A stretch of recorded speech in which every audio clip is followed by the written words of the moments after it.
I'm with Gary Beene of New Vision Concepts, and he's got some products for people with macular degeneration. How are you doing today? I'm doing quite well, thank you. All right, I see, I didn't tell you ahead of time, this is an audio podcast, but some people will see video, but remember to describe everything for people who aren't seeing. I understand. Sort of like they've got macular degeneration, maybe. I understand. I can do that. I've done that in interviews before. All right, so I see a bunch of keyboards, I see a camera, I see a display. What are we doing here?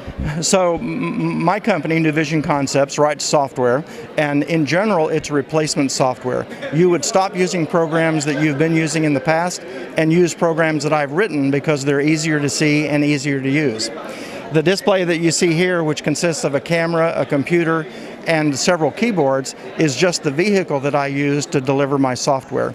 I buy these hardware items from somewhere else. It's not something that I personally have created, but I've chosen them because they're compatible with my software. I gotta say, the keyboard on the right, each button is about an inch across. It looks like it'd be really fun to type on. Well, and that keyboard in particular is for people who hunt and peck. If you're a good typist, you want a keyboard where the keys are in the right spot, and the keyboard here on the left, that's a high contrast colored keyboard, is the right one. Oh, interesting. Yeah, but you can really read those letters. Those are jumping out. They're bright yellow keys with giant black letters on them. Yes, that's right. And the keyboard on the far right is the same color scheme, but it has physically bigger keys. They're like an inch square. And so it's a lot easier for a person with macular degeneration to find the key they want and not miss the key that they want. They make fewer mistakes.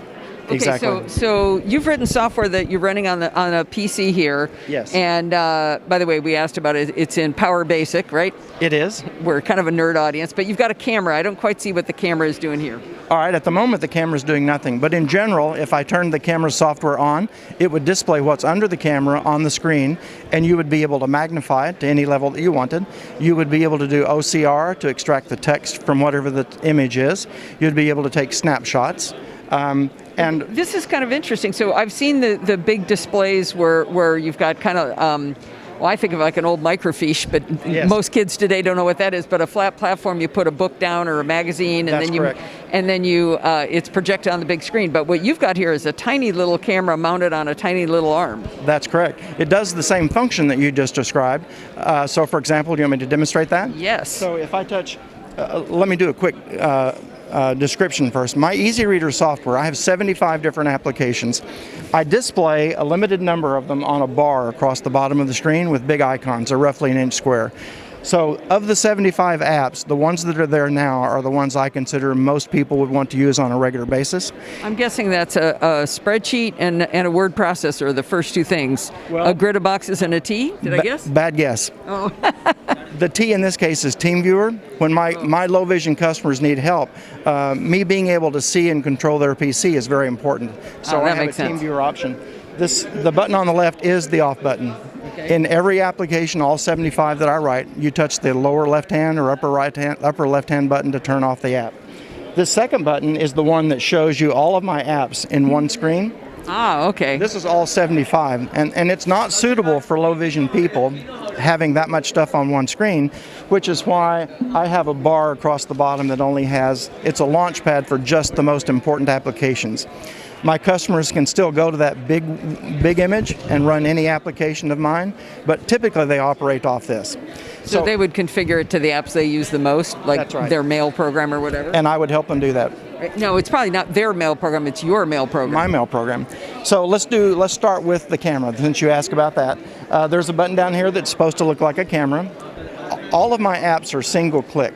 Low vision people struggle sometimes with depth perception, and so double tap is bad, so you click on it once. By the way, this is the 1-inch icons he's talking about. It's on a touchscreen PC, so he's able to just tap this giant 1-inch button of a camera. Correct. And you could use a mouse if you want, and I have keyboard shortcuts as well for people who prefer to go that route. So we don't have this quite aligned. Let me take this piece of paper and move it in the right spot. So he's got a piece of paper that's as big as better, low cost is better yet, and he's got the camera facing down on it, and now it's a couple inches tall on the screen. So all it does is take what's there and it puts it on the screen and magnifies it. If you want to make it bigger, there are several ways you can do it. There are some icons across the top which say plus or minus, bigger, smaller, or you can simply touch the screen and it'll jump up in size as well. Each time you touch, it gets bigger, and there's a button to press to take it back to no magnification. And at the 90% level, that's what my customers want out of a camera. Yeah, yeah. And again, you only had to ever touch anything once. That's right. That's right. The mantra for my product is easy to see and easy to use. And what you're seeing is how easy it is to use. We haven't looked at text much. I'll show you the easy to see here in a second. Okay. All of my programs may have multiple rows of icons, meaning there are more commands that are available to you. So rather than have one really big long toolbar, Where everything gets real teeny. and that's exactly right. All of my apps have a button you can press where a new row of icons appears. So in this case, here's a button to do a snapshot, and here's a button to take the text out of the image, an OCR conversion. Here's one. My software can do a real-time conversion of video to 2 colors. So for example, if I press that button, I can change the color. This is the real time. Each time he's touching it, it's going from, right now he's got a blue background with yellow letters. It was black on white, white on black.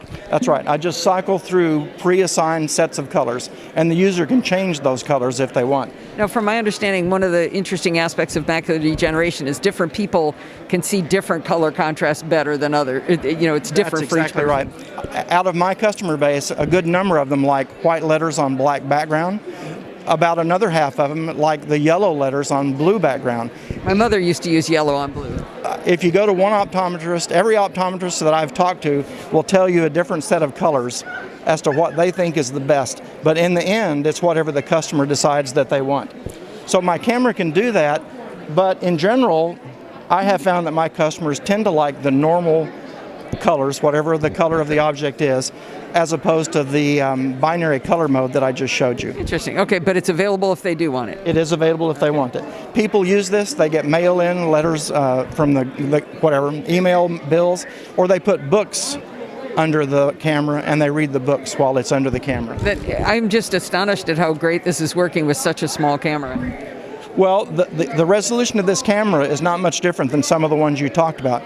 1920 by 1080 is the HD resolution. This particular camera is actually quad HD, which means it has 4 1920 by 1080 quadrants. The good thing about that is that this camera can zoom into about 4 to 6x with almost no distortion. The holy grail for cameras is an optical zoom. No distortion at any magnification. Right. But those cameras can cost well over $1,000. So the lower cost cameras use a digital zoom capability, and those that have this high resolution sensor give a better magnification without distortion. That makes sense. So let me ask you what you actually sell here. So we've got a touchscreen PC, it looks like it's an HP, and a camera and a couple of keyboards. Do you sell a set of all this, or with including the software? Or they can buy the software. They can get the camera, the computer, the keyboards, there's some speakers back there, and my software for $35.50. That's not bad. Not bad at all. And if they have their own computer that they would rather use it on, they can buy just my software for $15.50. Wow. Regardless of how they buy it, they get free lifetime support, free upgrades. And we joke because I'm 70, so lifetime support is how long you are? My lifetime. That's right. So we want to send you some fruits and vegetables. That is right. That is right. So the camera is there are four things my people tend to want. They like the camera, that's in the top 3. They like a book reader. My software can import books from Kindle, and you can read those on screen. No, that's cool. It's very cool. It's one of the major reasons people buy my software. So this is the icon for the book. I'm gonna open it up, and here's a book called Golden Prey. It's a Kindle book from John Sanford. And once you have it open, it works very much like a phone might look. You can use your finger to wander through the book, to scroll. You can use your fingers to change the font size. Some of my people don't handle the gestures that well, and so for them, I provide icons like a plus or minus that will let them increase and decrease the size. And macular degeneration tends towards people as we get older, and we also lose dexterity and feeling in our fingers. That's true. So those two things going together would make the buttons. That's right. The finger problem is not from macular degeneration, it's just a product of age. And so my people tend not to be able to double click. They have some difficulty scrolling. And so these buttons that are across the top are kind of the best compromise of them all. Yeah, this is very interesting. Now, another thing about all of my EZReader programs is that it can read the content to you. So for example, if you're in this book and you wanted it to start reading right there, you would press the button, and there's a button across the top that says play. It starts playing, it underlines it. Lighter off the fireplace mantle and walk. Do you have a choice of voices? You do. You can have a male or female voice. I've had several people ask me recently about other voices, and I'll probably be adding some to that. Yeah, some of the natural language voices are really getting there. Well, 0 of my customers have asked for a new voice.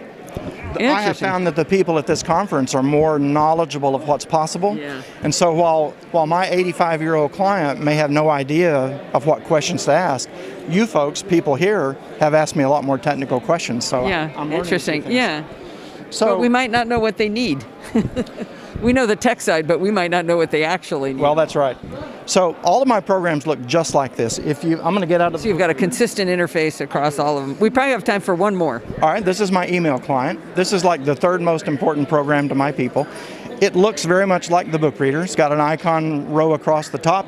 It's got minimal content. Minimal content on every page is a big deal. Macular degeneration people cannot extract information if there's too much stuff on one screen. Microsoft Outlook is a perfect example of the worst application. I use it personally, it's great, but it has so much stuff and it's so small and the color sequences are so poor that you need something different. So I wrote a different email client. In my case, this Took Outlook and said, let's do it the opposite of that. Yep. So as an example, if you wanted to read an email, there's a button you press to download your email. Once you have a list of emails, you can view it by just pressing a button.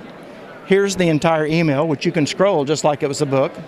And if you wanted it to play to you, you could pick where you want it to play and press the play button. And read it for you. Wow, this is really, really interesting. So the company is called New Vision Concepts. The software is called EZReader. Correct. Where would somebody go to find out more? Well, I have a website, newvisionconcepts.com.